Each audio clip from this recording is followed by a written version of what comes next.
शब्द चित्रमा सरस्वती पौडेल। उहाँ श्रीमती सरस्वती पौडेल हुनुहुन्छ। आफ्नो काम र आफ्नो परिवारलाई विशिष्ट महत्त्व दिने दृढ संकल्पित व्यक्तित्व हुनुहुन्छ।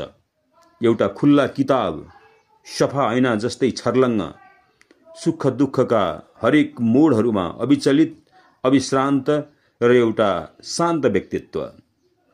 उमेरले आधा शताब्दी पार गरिसकेको उहाँको कामको दैनिकी शेड्युल अत्यन्त व्यस्त छ अचेल।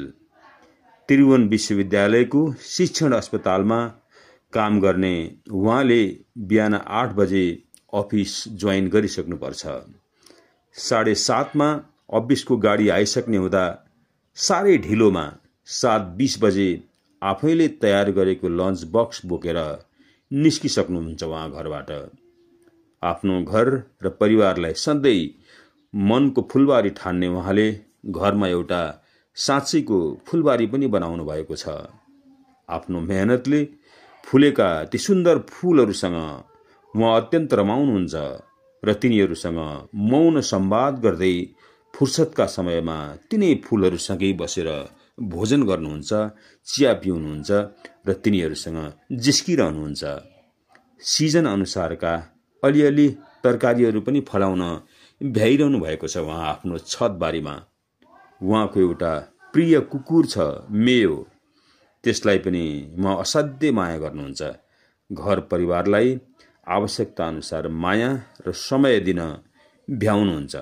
आफ्नो पेशागत ट्रेड युनियनको गतिविधिमा लाग्न र कहिलेकाहीँ विशिष्ट नेताहरूसँग भेट्न पनि पुर्याउनुहुन्छ आफ्नो समय।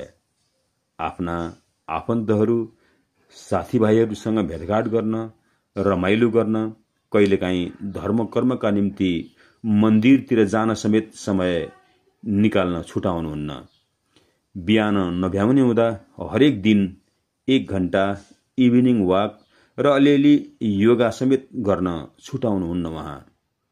फेसबुक, टिकटक, युट्युब जस्ता सामाजिक सञ्जालहरूमा आफूलाई अपडेट गर्न समय व्यवस्थापन गरिरहनु भएकै छ।